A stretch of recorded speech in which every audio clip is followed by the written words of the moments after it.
करुणा से शीतल है, जिन्होंने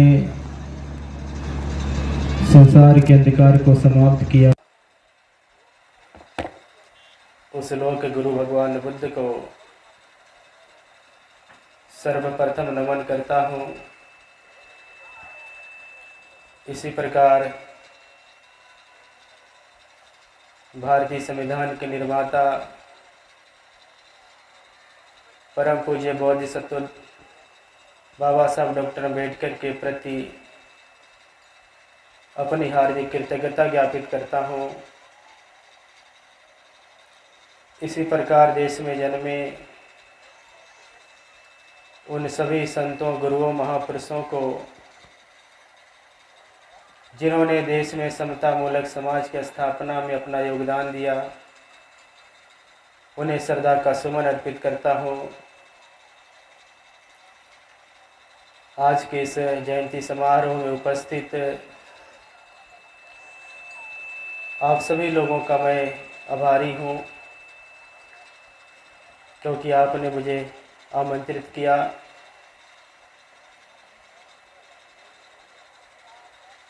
बाबा साहब की जयंती है। बाबा साहब की इस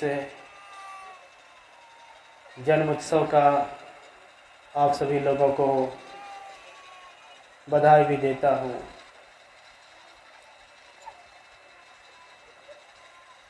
बंधुओं, मैं अपनी बात एक कहानी के माध्यम से कहना चाहता हूँ। एक कहानी है,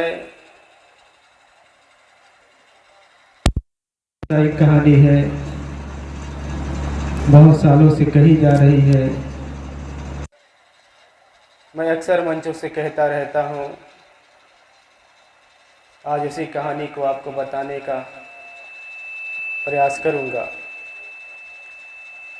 कहानी एक जंगल की है।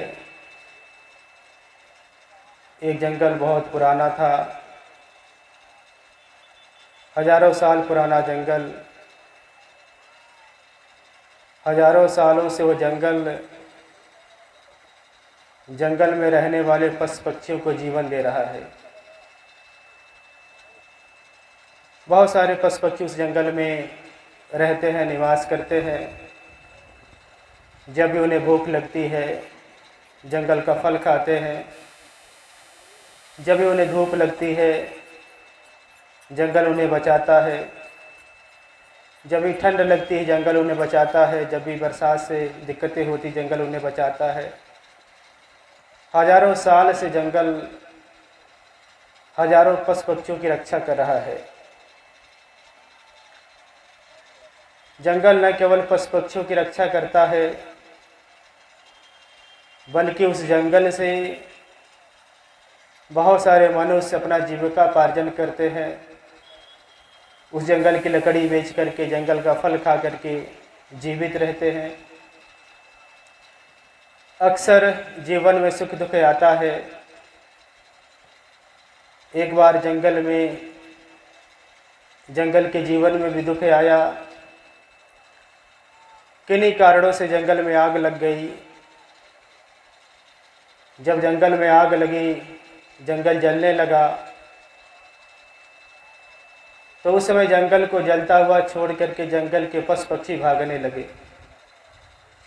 जंगल जल रहा है और जंगल के पशु पक्षी भाग रहे हैं। जंगल में एक छोटी चिड़िया निवास करती है। वह पशु पक्षियों को आवाज़ देती, कहती, भाइयों रुको, बहनों रुको। ये जंगल हमेशा हमारे संकट में खड़ा हुआ है। हमेशा हमारे संकट में जंगल रक्षा किया है। आज जब जंगल पर संकट आया है तो हमें इसकी रक्षा करनी चाहिए। लेकिन चिड़िया की कोई बात नहीं सुनता। सब लोग भाग रहे हैं। चिड़िया बहुत कृतज्ञ थी, एहसान मानने वाली थी, उपकार मानने वाली थी। चिड़िया ने सोचा, चाहे कोई जंगल को बचाएगा नहीं बचाएगा, लेकिन मैं बचाऊंगी। चिड़िया थोड़ी दूर पे नदी था, नदी पे उड़ के जाती है, अपने चोंच में पानी भर करके लाती है, जंगल पे डालती है। फिर जंगल से नदी जाती है, चोंच से पानी भर के डालती है उस पर। ऐसे बार बार करती है, कभी जंगल से नदी, कभी नदी से जंगल। एक बार चिड़िया जंगल से ला कर के पानी डाल ही रही थी कि अचानक जंगल की लपट ऊपर उठ गई। जब जंगल की आग ऊपर उठी, चिड़िया जंगल की आग के चपेट में आ गई। चिड़िया के पंख झुलस गए, चिड़िया जमीन पर गिर गई। जब चिड़िया जमीन पर गिरी तो उसे असहनीय कष्ट होने लगा, दर्द होने लगा, और वह बहुत दुख में चिल्लाने लगी। चिड़िया को दुख से परेशान देख करके एक बंदर आता है और बंदर चिड़िया का मजाक उड़ाता है। कहता है, रे चिड़िया, क्या तुझे पता नहीं था कि तेरे एक बूंद पानी से जंगल की आग नहीं बुझेगी? चिड़िया कहती, हाँ रे बंदर, मुझे पता था कि मेरे एक बूंद पानी से जंगल की आग नहीं बुझेगी। चिड़िया कहती, लेकिन तू ये भी याद रख, ये जंगल जलता भी नहीं रहेगा। आज नहीं तो कल जरूर कोई आएगा और इस जंगल की आग बुझा करके जाएगा। चिड़िया कहती है, बंदर, मेरी बात याद रखो, जब एक कभी जंगल बुझ जाएगा, जब कोई लेखक आएगा, कोई इतिहासकार आएगा, कोई साहित्यकार आएगा, जब जंगल के जलने और बुझने का इतिहास लिखेगा, तो याद रखना, मेरा जो प्रयास है, मेरा जो काम है, वह सोने के अक्षरों में लिखेगा। लेकिन तुम और तुम जैसे लोग जो जंगल से पूरा लाभ लिए और जब जंगल पे संकट आया, जंगल को छोड़ता हुआ भाग रहे हैं, तो सोचो तुम्हारा नाम कहाँ लिखा जाएगा। चिड़िया की बात सुनकर के एक हाथी दौड़ता आता है, कहता, बहन जरा फिर से बताओ बात क्या है। चिड़िया कहती कि बहन, ने जंगल बहुत उपकार किया है, हजारों सालों से उपकार कर रहा है, और आज जब जंगल पर संकट आया है तो जंगल को लोग जलता हुआ छोड़ करके भाग रहे हैं। हाथी कहती, बहन चिंता मत करो, इस आग को बुझाने के अभियान में, आंदोलन में अब तुम अकेले नहीं हो, हम भी तुम्हारे साथ हैं। हाथी आवाज लगाती है, जंगल के सारे हाथी इकट्ठे हो जाते हैं, आपस में बातचीत करते हैं। सारे हाथी नदी पे दौड़ जाते हैं, अपने सूंडों में पानी ला करके नदी पे डालने लगते, जंगल पे डालने लगते हैं। कुछ घंटों के प्रयास के बाद जंगल की आग बुझ जाती है, जंगल बच जाता है। बंधुओं, कहानी कहने का उद्देश्य मेरा ये है कि आज हम जिनकी जयंती मना रहे हैं, परम पूज्य बोधिसत्व बाबा साहब डॉक्टर अम्बेडकर ने हम सभी के लिए बहुत सुंदर सा उपवन लगाया है, बहुत सुंदर सा बागीचा लगाया है। अपने बागीचों में बहुत तरह के पेड़ लगाए हैं बाबा साहब ने। उन पेड़ों के बारे में बहुत लंबे से बात की जा सकती है, लेकिन बहुत लंबे से बात नहीं करूंगा। दो चार पेड़ों की कहानी आपको बताऊंगा, बात बताऊंगा। बाबा साहब ने अपने जंगल में, अपने उपवन में शिक्षा का वृक्ष लगाया। कहा, हजारों सालों से हमारा समाज अशिक्षित है, अशिक्षित होना ही उनके दुख का कारण है। तो बाबा साहब ने एक नारा दिया, कहा शिक्षित बनो। और शिक्षित करने के लिए उन्होंने पीपुल्स एजुकेशन सोसाइटी की स्थापना करी, जिसके माध्यम से जब तक जीवित रहे देश में स्कूल कॉलेज बनाते रहे। बाबा साहब के उस शिक्षा का अधिकार लोगों ने समझा, लोग पढ़े लिखे, आगे बढ़ने लगे। ये बात यहाँ के मनुवादी व्यवस्था के लोगों को पसंद नहीं आई। उन लोगों ने शिक्षा का निजीकरण करना शुरू कर दिया। बहुत बड़े बड़े स्कूल, कॉलेज, यूनिवर्सिटी बनने लगी, प्राइवेट यूनिवर्सिटी, स्कूल, कॉलेज बनने लगे। जो सरकारी संस्थान है, चाहे वह प्राइमरी हो चाहे इंटर कॉलेज हो, स्थिति उसकी ऐसी हो गई है, सरकार उसे बंद भी नहीं करती है, सरकार उसे चलने भी नहीं देती है, न उसे मरने देती है, न उसे जीवित रखती है। प्राइवेट स्कूलों के फीस इतने ज़्यादा महंगे हैं, बहुजन समाज के बच्चे उसमें एडमिशन नहीं ले सकते हैं। बहुत बड़ी संख्या में लोग शिक्षा से वंचित हो रहे हैं। शिक्षा पर एक सर्वे है, हाई स्कूल तक जाते जाते दलित समाज के लगभग 50% बच्चे पढ़ाई छोड़ देते हैं। इंटर तक जाते जाते इनकी संख्या 75% हो जाती है। उच्च शिक्षा में जाते जाते कुछ ही % बचते हैं और कंपटीशनों में इनकी कोई संख्या ही नहीं है। तो देश में शिक्षा के वृक्ष में आग लगाया गया और जिन लोगों ने शिक्षा से लाभ लिया, जब शिक्षा के पेड़ में आग लगी हुई है तो लोग उसको जलता हुआ छोड़ करके भाग रहे हैं। ये गंभीर चिंता का बात है। डॉक्टर बाबा साहब अम्बेडकर ने अपने उपवन में नौकरियों का वृक्ष लगाया।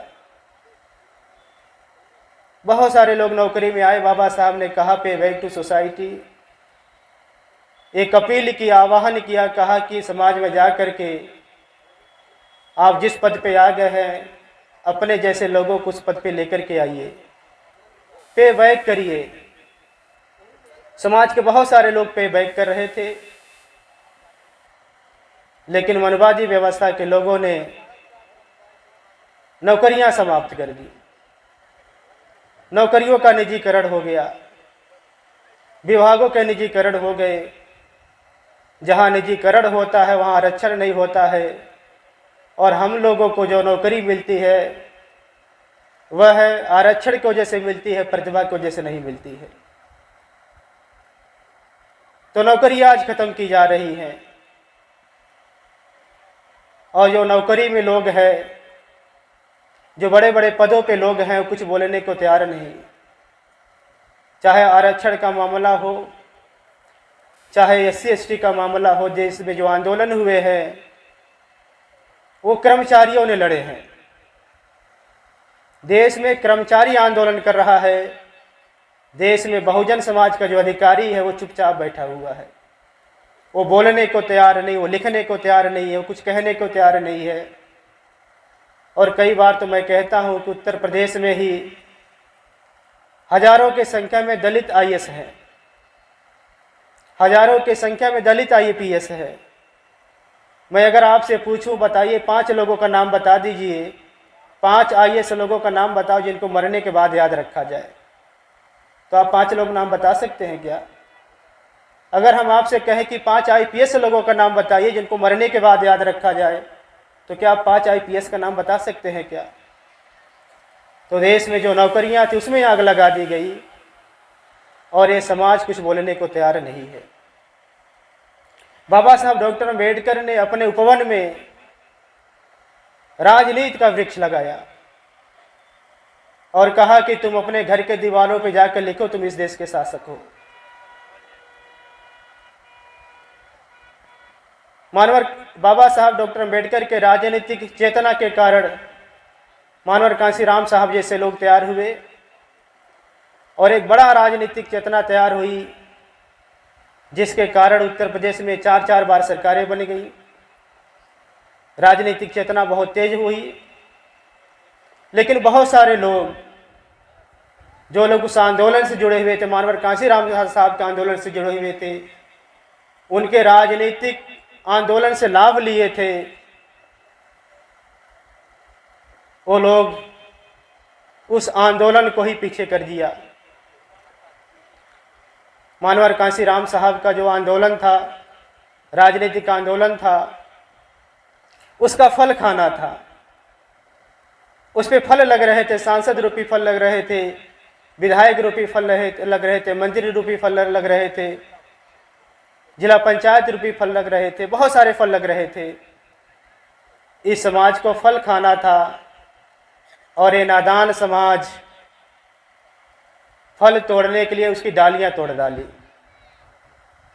लोग डाली तोड़ तोड़ करके फल खाते रहे।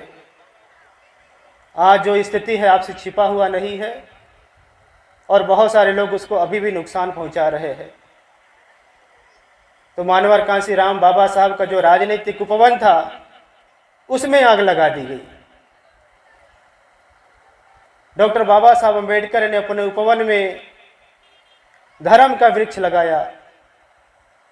कहा कि जब धर्म आता है तो बड़ा सुख लेकर के आता है, और उन्होंने वृक्ष लगाया और वास्तव में धर्म बड़ा सुख लेकर के आता है। उसका मैं खुद प्रमाण हूँ। मैं आप ही के गांव का रहने वाला हूँ, बगल का रहने वाला हूँ, और आप यहाँ जितने लोग बैठे हैं मैं बहुत दावे के साथ कह सकता हूँ जितना मैं सुखी हूँ शायद आप लोग उतना सुखी नहीं होंगे। भिक्षु बनने के बाद दुनिया को जो मैंने देखा है शायद आप लोग नहीं देख सकते हैं। शिक्षा की ऊंचाई जहाँ तक हम पहुँचे शायद बहुत मुश्किल है पहुँच पाना। तो हमने देखा है कि जब धर्म में आता तो बड़ा सुख लेकर के आता। मैंने खुद उसका अनुभव किया हुआ है। लेकिन बाबा साहब डॉक्टर अम्बेडकर के धम्म दीक्षा के लगभग 65 साल बीत गए। बाबा साहब ने कहा था कि अगर मैं कुछ दिन जीवित रहा तो देश को बौद्धमय करूंगा। 60 साल से अधिक बीत गए। आपके सामने प्रश्न है, क्या आप बौद्ध बने? यदि आप बौद्ध बने तो क्या आपकी पत्नियां बौद्ध बनी? आपकी पत्नियां यदि बौद्ध बनी तो क्या आपके बच्चे बौद्ध बने? आपके नाते रिश्तेदार बौद्ध बने क्या? आपका समाज बौद्ध बना क्या? तो डॉक्टर बाबा साहब अम्बेडकर का धार्मिक आंदोलन पीछे किया जा रहा है। लगातार उसको पीछे करने के लिए प्रयास हो रहे हैं और आप नहीं समझ पा रहे हैं। मुझे एक घटना याद आती है। बचाना कैसे आंदोलनों को, उसको संभालना कैसे आंदोलनों को, मुझे एक घटना याद आती है। मैं घटना आपके सामने रखना चाहता हूँ। महाराष्ट्र में जिला औरंगाबाद में एक विश्वविद्यालय था, मराठवाड़ा विश्वविद्यालय। मराठवाड़ा विश्वविद्यालय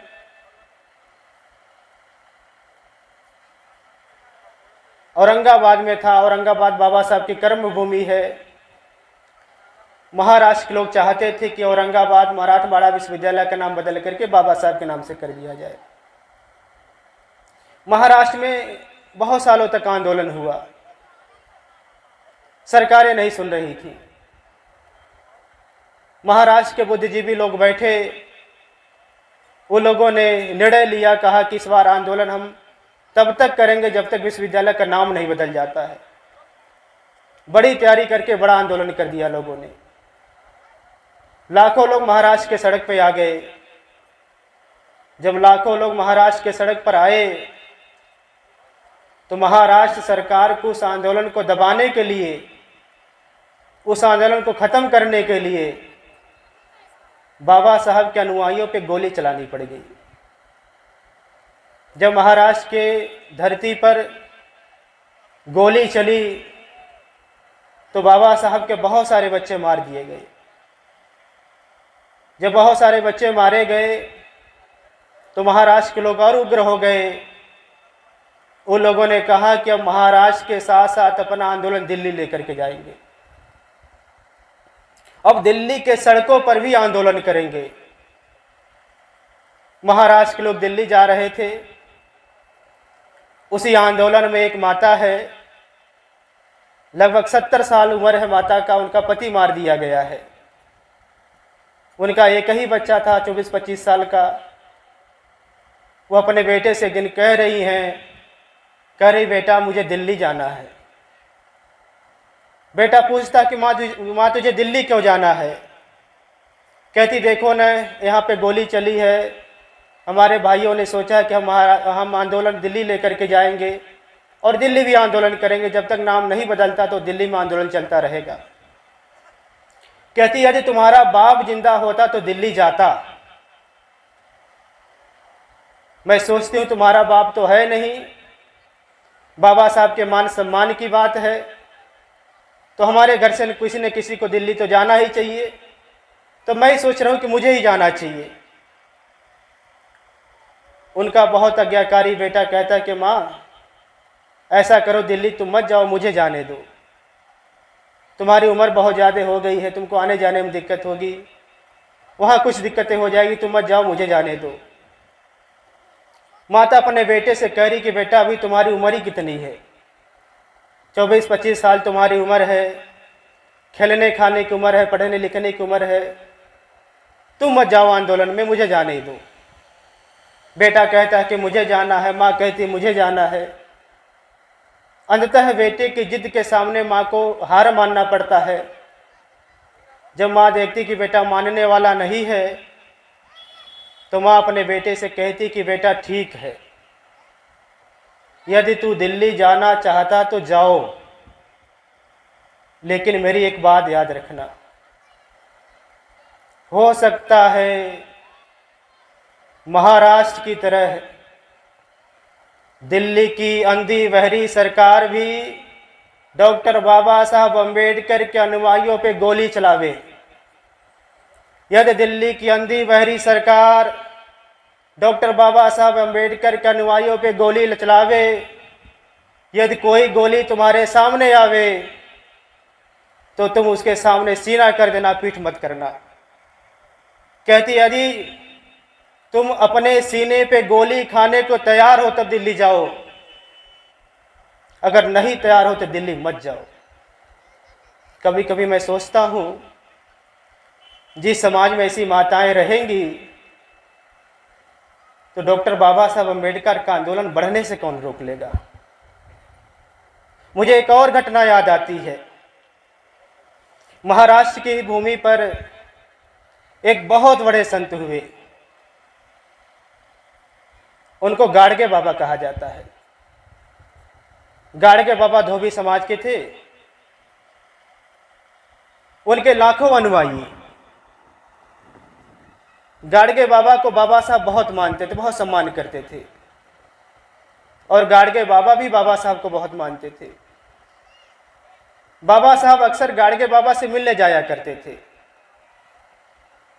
एक दिन बाबा साहब कहीं से गुजर रहे थे, बाबा साहब के पास समय था, उनको लगा कि गाड़गे बाबा से मिल लेना चाहिए। गाड़गे बाबा से मिलने चले गए। गाड़गे बाबा अपने अनुयायियों को उपदेश कर रहे थे। उस समय उनका उपदेश सुनने के लिए प्रतिदिन लाखों की संख्या में लोग आते थे। जब बाबा साहब के अंबेडकर के आने की सूचना उनके अनुयायियों ने, उनके सेवादारों ने गाड़गे बाबा को दिया तो गाड़गे बाबा ने कहा कि बाबा साहब को मंच पे बुला लो। बाबा साहब को मंच पे बुलाया गया। गाड़गे बाबा ने बाबा साहब को इशारों में अपने पास आने को कहा और अपने पास बैठ जाने को कहा। जब बाबा साहब गाड़गे बाबा के सामने बैठ गए, उनके पास बैठ गए, तो गाड़गे बाबा ने अपने अनुयायियों से कहा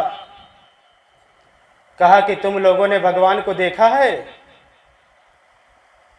उनके अनुयायी कहते नहीं देखा है। कहते तुम लोग भगवान को देखना चाहते हो?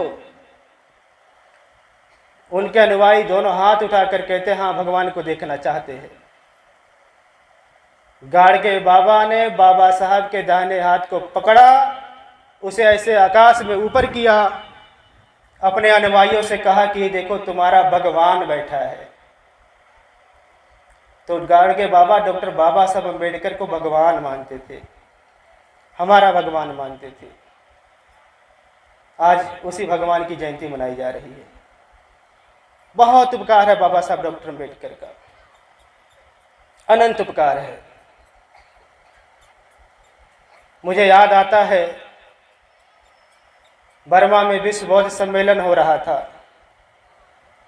डॉक्टर बाबा साहब अम्बेडकर उसमें सम्मिलित होने के लिए गए हुए थे। पूरे दुनिया के लोग आए थे, भारत से पंडित जवाहरलाल नेहरू, बाबा साहब डॉक्टर अम्बेडकर, राहुल संस्कृतायन, जगदीश काश्यप, आज बहुत सारे लोग गए हुए थे। जब सम्मेलन चल रहा था, बहुत सारे लोग, दूसरे देशों के राष्ट्राध्यक्ष इस बात पे चिंता व्यक्त करते थे, कहते थे देखो, जिस देश में बौद्ध धर्म शुरू हुआ, बौद्ध धर्म ने जन्म लिया, उसी देश में बौद्ध धर्म समाप्त हो गया। हर कोई इस बात को लेकर के चिंता व्यक्त कर रहा था। जब बाबा साहब डॉक्टर अम्बेडकर को बोलने का अवसर मिला, पहले तो बाबा साहब नहीं बोलना चाह रहे थे, पहले तो बहुत धीरे धीरे बोले, लेकिन जब बोले तो बहुत देर तक बोले। बाबा साहब ने उन चीन, जापान, कोरिया, थाईलैंड के राष्ट्राध्यक्षों के सामने कहा कि मैं मानता हूं कि मेरे देश में बौद्ध धर्म ने जन्म लिया और मेरे देश में बौद्ध धर्म समाप्त हो गया है। कहा कि लेकिन मैं आपको फिर भी बताना चाहता हूं, भारत में बौद्ध धर्म का जो वृक्ष है, उसके पत्ते सूखे हैं, उसकी टहनियाँ सूखे हैं, उसके कुछ डाले सूखे हैं, उसका जड़ अभी हरा भरा है। यदि उसके जड़ों में पानी डाला जाए तो पुनः वृक्ष के रूप में तैयार हो जाएगा। बाबा साहब ने उनके सामने कहा, विश्व बौद्ध सम्मेलन में कहा कि मैं भारत जाऊंगा और अपने लाखों अनुयायियों के साथ भारत में बौद्ध धर्म का जो वृक्ष सूख रहा है, उस पे पानी डालकर हरा भरा करूंगा। डॉक्टर बाबा साहब अम्बेडकर वापस आए। 14 अक्टूबर 1956 को नागपुर की पावन धरती पर अपने लाखों अनुयायियों के साथ भारत में बुद्ध धर्म का जो वृक्ष सूख रहा था, उसमें पानी डाल करके हरा भरा कर दिया। आज भारत में बौद्ध धर्म की जड़ें हरी भरी हो गई, उसका वृक्ष हरा भरा हो गया। जब बाबा साहब ने दीक्षा दिया, उस समय का एक संस्मरण है। राहुल संस्कृतायन जी जापान जा रहे थे। काठमांडू के एयरपोर्ट पर उनसे पत्रकारों ने पूछा, कहा कि आप डॉक्टर बाबा साहब के अम्बेडकर के धम्म क्रांति को किस रूप में देखते हैं? राहुल संस्कृतायन ने कहा, मैं डॉक्टर बाबा साहब अम्बेडकर के धम्म क्रांति को इस रूप में देखता हूँ कि डॉक्टर बाबा साहब अम्बेडकर ने भारत में बुद्ध धर्म का एक ऐसा मजबूत खंभा गाड़ा है, अब उसे कोई माँ का लाल भी हिला नहीं सकता। तो आज डॉक्टर बाबा साहब अम्बेडकर की अनुकंपा से बहुत सारे खंभे खड़े हो गए हैं, और उन्हीं खंभों में से कुछ लोग आप लोग हैं। आज मैं देख रहा हूं, पूरे देश में जाता रहता हूं, आज पूरे देश में कोई राज्य नहीं है, आज उन राज्यों का कोई मंडल नहीं है, उन मंडलों के कोई जिले नहीं हैं, उन जिलों की कोई तहसीलें नहीं हैं, उन तहसीलों के कोई ब्लॉक नहीं हैं, उन ब्लॉकों के कोई ग्राम सभा नहीं है, यहाँ तक कि उन ग्रामों के कोई ग्राम भी नहीं है जहाँ डॉक्टर बाबा साहब अम्बेडकर के अनुयायी न रहते हों। आज देश के सभी गांव में डॉक्टर बाबा साहब अम्बेडकर के अनुयायी रहते हैं। आज डॉक्टर बाबा साहब अम्बेडकर के अनुकंपा से हमारे पास लाखों की संख्या में डॉक्टर हैं। आज डॉक्टर बाबा साहब अम्बेडकर के अनुकंपा से प्राइमरी से लेकर के विश्वविद्यालय में पढ़ाने वाले लाखों की संख्या में हमारे शिक्षक हैं। न केवल शिक्षक है, कुलपति तक हमारे पास हैं। आज डॉक्टर बाबा साहब अम्बेडकर के अनुकंपा से इस देश में प्रधान से लेकर के राष्ट्रपति तक हमारे लोग बन चुके हैं। आज डॉक्टर बाबा साहब अम्बेडकर के अनुकंपा से लाखों की संख्या में बिजनेसमैन हैं। इन सारे लोगों को संगठित करने की आवश्यकता है। इन सारे लोगों के बीच में समन्वय बनाने की आवश्यकता है। जिस दिन हम केवल संगठित हो गए, समन्वय बना लिया, तो बाबा साहब अम्बेडकर का सपना पूरा होते हुए देर नहीं लगेगा। मैं बहुत देर न बोल करके, चूँकि रवि और प्रीति के यहाँ अभी प्रोग्राम भी होने वाला है, सांसद जी भी आ गए, मुझे लगता है इनको भी बोलना है, तो बहुत न बोलते हुए बस एक दो संस्मरण बता कर अपनी बातों को समाप्त करूंगा। बंधुओं, डॉक्टर बाबा साहब अम्बेडकर ने कहा है 21वीं सदी बौद्धों की सदी हो रही है। बाबा साहब ने कहा 21वीं सदी बौद्धों की सदी है, यानी 21वीं सदी बौद्धमय भारत बनेगी। कभी कभी मैं सोचता था कि 21वीं सदी बौद्धमय सदी कैसे हो सकती है, और आप भी सोचेंगे जब विरोधी शक्ति के लोग इतने मजबूत हैं, लगातार तिकड़म कर रहे हैं, तो बुद्धमय भारत कैसे बनेगा। हमने जब इसका अध्ययन किया था, हमें दो बातें समझ में आई है। मैं अक्सर बाहर के देशों में भी जाता रहता हूँ, इंग्लैंड आदि देशों में मैं रह चुका हूँ। मैंने देखा है कि इंग्लैंड में, अमेरिका में, कनाडा में, ऑस्ट्रेलिया में बौद्ध धर्म दूसरे नंबर पे आ चुका है। इन देशों में दो विचारधारा बहुत तेजी से बढ़ रही है, या तो लोग बौद्ध बन रहे हैं, नहीं तो लोग नास्तिक बन रहे हैं। मैं देख रहा हूँ भारत में भी वही प्रक्रिया शुरू हो गई है। भारत में जैसे जैसे शिक्षा बढ़ता जा रहा है, टेक्नोलॉजी बढ़ रही है, लोग बौद्ध हो रहे हैं या तो लोग नास्तिक हो रहे हैं। और मैं इस देश के अमीरों को देख रहा हूँ, जिनके पास खाने कमाने की व्यवस्था होगी, बहुत धर्म कर्म से उनको मतलब नहीं है, वो इंजॉय कर रहे हैं।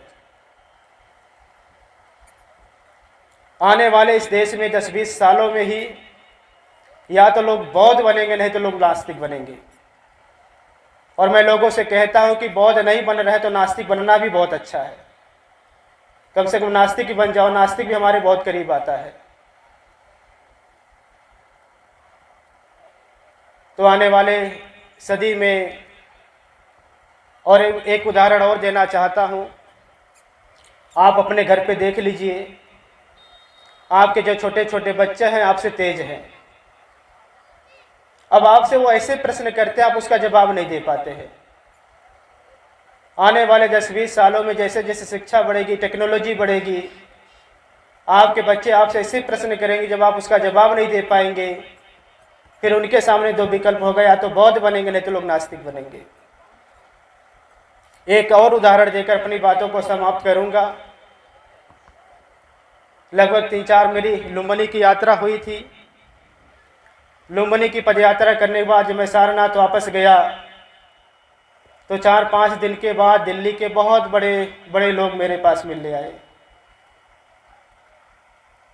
और मुझे पहले नहीं पता कि कौन लोग हैं। शायद उस समय हम नहीं मिलते, बाद में पता चला कि ये लोग कौन लोग हैं।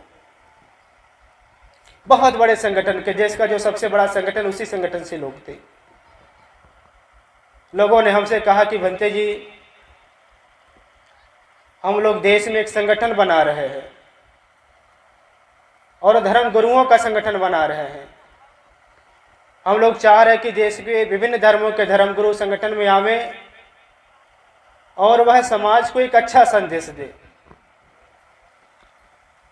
बातों बातों में हमने उनसे पूछा कि आपका उद्देश्य क्या है। कह रहे देश में कुछ चीज़ें अच्छी नहीं हो रही हैं, धर्मगुरुओं को समझाना चाहिए। तो हमने उनसे पूछा, ये बताइए, इस देश में जो अच्छा नहीं हो रहा है, जो बुरा हो रहा है, इस देश में बुरा काम करने वाले बौद्ध लोग हैं क्या? कहा नहीं, बौद्ध लोग नहीं हैं। तो हमने कहा फिर हमारी क्या जरूरत संगठन में आने की? जिस दिन हमारे बौद्ध लोग बुरा करेंगे, हम लोग उनको आकर समझाएंगे कि भैया हमारा धर्म शील समाधि वाला, ऐसा मत करो। अगर हमारे लोग बुरा नहीं करे तो हमारा आने की जरूरत क्या है? फिर हमने पूछा, ये बताइए, इस देश में ईसाई लोग गड़बड़ कर रहे हैं क्या? कहा कि नहीं, ईसाई लोग भी गड़बड़ नहीं कर रहे हैं। हमने कहा मुसलमान बुरा कर रहा है क्या? कहा कि नहीं, मुसलमान भी बुरा नहीं कर रहा, वो तो बहुत डरा हुआ है। वो तो इतना डरा हुआ कि बोलने को तैयार नहीं है। तो हमने कहा सिख बुरा कर रहा है क्या? कहा नहीं, सिख भी बुरा नहीं कर रहा है। हमने कहा जैन बुरा कर रहा है क्या? कहा जैन भी बुरा नहीं कर रहा है। हमने कहा फिर वो कौन लोग हैं जो बुरा कर रहे हैं? कहा कि भंते जी आप जिनका नाम नहीं ले रहे हैं वही लोग हैं। यानी इस देश में ब्राह्मणवाद के लोग, आरएसएस के लोग वही बुरा कर रहे हैं। उनका कहने का मतलब वही आग लगा रहे हैं देश में, वही सांप्रदायिकता बढ़ा रहे, वही जातिवाद बढ़ा रहे हैं इस देश में। और मैं जब कहीं कार्यक्रमों में जाता हूँ, एक बात बहुत हर मंचों पे कही जाती है कि बाबा साहब का संविधान खतरे में है, बाबा साहब का संविधान खतरे में, खत्म किया जा रहा है। अगर बाबा साहब का संविधान खतरे में है और आप बाबा साहब के अनुयायी हैं, तो मैं आपसे एक बात पूछना चाहता हूँ। यहाँ जितने लोग बैठे सब बाबा साहब के अनुयायी बैठे हैं ना? आप सब लोग बाबा साहब के अनुयायी हैं ना? मैं आपसे पूछना चाहता हूँ, आप लोगों के घरों में बाबा साहब का लिखा संविधान है क्या? कितने लोगों के घरों में संविधान है? हाथ उठाएं, हम जानना चाहते हैं। अच्छा, इतने लोगों के घरों में संविधान है। मेरा दूसरा प्रश्न है, जिनके जिनके घरों में संविधान, आपने संविधान पढ़ा है क्या? संविधान कितने लोगों ने पढ़ा? हाथ उठाएं। अच्छा, कितने लोगों को प्रस्तावना याद है? मैं खड़ा होकर के पूछूंगा अगर झूठ बोलेंगे आप। इसमें जो बैठे लोग, किसको भारतीय संविधान की प्रस्तावना याद है? 3 लाइन की प्रस्तावना है, किसको याद है? जरा हाथ उठाइए। और देखो, प्रस्तावना नहीं किसी को याद है। अब आप सोचिए, ये माट साहब को याद है। आप सोचिए, यहाँ इतने लोग बैठे हैं, आपके घर में भारतीय संविधान नहीं है, आपने भारतीय संविधान नहीं पढ़ा है, पढ़ते नहीं हैं, आपको प्रस्तावना तक नहीं याद है, तो बाबा साहब के संविधान को खतरा है कि नहीं है?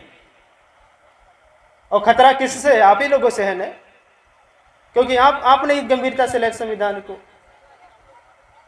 और अगर संविधान को बचाना है तो नारा लगाने से, आंदोलन करने से संविधान नहीं बचने वाला है। अगर आप संविधान बचाना चाहते हैं तो संविधान लागू करने वाले लोगों को पैदा करिए। संविधान लागू करता है इस देश का ब्यूरोक्रेट, IAS IPS करता है। आप अपने बच्चों को IAS IPS बनाने का पूरी मतलब ताकत लगा दीजिए। अगर आपके बच्चे IAS IPS बनेंगे तब संविधान बचेगा। अगर आपके बच्चे IAS IPS नहीं बनते, संविधान नहीं बचने वाला, याद रखिएगा। अगर आप संविधान बचाना चाहते हैं तो इस देश का संविधान न्यायपालिका लागू करती है। आप अपने बच्चों को कानून की पढ़ाई पढ़ा रहे हैं कि नहीं पढ़ा रहे हैं? आपके बच्चे वकील बन रहे हैं कि नहीं बन रहे हैं? जज बन रहे हैं कि नहीं बन रहे हैं? अगर आपके बच्चे कानून की पढ़ाई नहीं करेंगे, वकील जज नहीं बनेंगे, तो बाबा साहब का संविधान खतरे में है। आपके बच्चे यदि पत्रकार नहीं बन रहे हैं, पत्रकार लागू करता संविधान को, उसकी योजनाओं को जन जन तक पहुंचाता है। आपको संविधान बचाना है तो बाबा साहब का अपने बच्चों को पत्रकार बनाना पड़ेगा। और यदि आप बाबा साहब का संविधान बचाना ही चाहते हैं तो डॉक्टर बाबा साहब अम्बेडकर के अनुयायियों को इस देश के सांसद में भेजना पड़ेगा। इस देश की सांसद पार्लियामेंट कानून बनाती है, वो बनाती बिगाड़ती है संविधान को। तो आपके बच्चे सांसद बने, विधायक बने, इस देश में अम्बेडकरवादी लोग बने। और यदि आप संविधान बचाना चाहते हैं तो संविधान बचाने का सबसे अच्छा तरीका, एक और बहुत सरल तरीका है। विधायक बनाना कठिन है, IAS IPS बनाना कठिन है, पत्रकार बनाना कठिन है, वकील जज बनाना कठिन है, लेकिन तरीका बहुत आसान है। वो तरीका ये है कि जो लोग देश में संविधान को कमजोर कर रहे हैं, जो लोग देश में संविधान को मिटा रहे हैं, आप उन लोगों को कमजोर करिए, उन लोगों को मिटा डालिए। और वो 2 तरीके से मिटेंगे। पहला, उनका धर्म छोड़िए। अगर आप अपने को अम्बेडकरवादी कहते हैं और अम्बेडकरवादी कहने के बाद भी आप ब्राह्मणवाद के त्योहारों को मनाते हैं, उनकी संस्कृतियों को अपनाते हैं, उनकी संस्कृतियों का प्रचार प्रसार करते हैं, तो आप अम्बेडकरवादी नहीं, आप भी मनवादी ही हैं। मनवादी व्यवस्था को मानने वाला व्यक्ति, उसके व्रत त्योहार, उसकी संस्कृति को अपनाने वाला व्यक्ति अम्बेडकरवादी नहीं हो सकता है। तो पहला, उनके व्रत त्योहारों को छोड़ना पड़ेगा। दूसरा चुनाव का समय चल रहा है, इससे अच्छा कोई अवसर नहीं मिलेगा। आपका एक वोट नहीं उनको पड़ना चाहिए जो संविधान मिटाना चाहते हैं। संविधान खतरे में कौन डाल रहा है? संविधान खतरे में इस समय इस देश का दलित नहीं डाल रहा है, पिछड़ा नहीं डाल रहा है, अल्पसंख्यक नहीं डाल रहा है। कौन लोग हैं संविधान को खतरे में डाल रहे हैं? कौन लोग हैं संविधान को मिटाना चाहते हैं? कौन लोग संविधान को बर्बाद करना चाहते हैं, कर रहे हैं? आप जानते हैं कौन लोग हैं? तो आपको हर तरीके से उनका साथ छोड़ना पड़ेगा। और जिस दिन आपने उनका धर्म छोड़ा, उनकी संस्कृति छोड़ी, वह बहुत बुरी स्थिति में आ जाएंगे। इस देश में केवल दलित समाज के लोग लगभग 22% हैं, और 22% लोग यदि ब्राह्मणवादी व्यवस्था से अलग हो जाएं, हिंदू धर्म से अलग हो जाएं, तो 22% कम हो जाएगा ना हिंदू धर्म, ब्राह्मणवाद 22% कम हो जाएगा ना। और अगर कुछ पिछड़े समाज के लोग आ गए और आ भी रहे बौद्ध धर्म में, अगर 40-50% लोग इस देश के दलित पिछड़े मिला करके ब्राह्मणवादी व्यवस्था को छोड़ देते हैं, बौद्ध धर्म स्वीकार कर लेते हैं, जैसा बाबा साहब ने आह्वान किया था, तो ब्राह्मणवाद लगभग 40% खत्म हो जाएगा। अब जब 40% रह जाएगा ब्राह्मणवाद, इस देश का मुसलमान ही उसे ठीक कर देगा। तो इसलिए मैं आप लोगों से बहुत ज़्यादा बात नहीं करते हुए मैं आप सभी लोगों को डॉक्टर बाबा साहब अम्बेडकर के 133वीं जयंती की हार्दिक मंगल कामना ज्ञापित करते हुए अपनी बातों को यहीं विराम देते हुए आप सभी लोगों के मंगल जीवन की कामना करते हुए परम पूज्य बाबा साहब डॉक्टर अम्बेडकर को नमन करते हुए, बार बार नमन करते हुए, 1000 बार नमन करते हुए अपनी बातों को विराम देता हूँ। नमो बुद्धाय। जय भीम, जय भारत।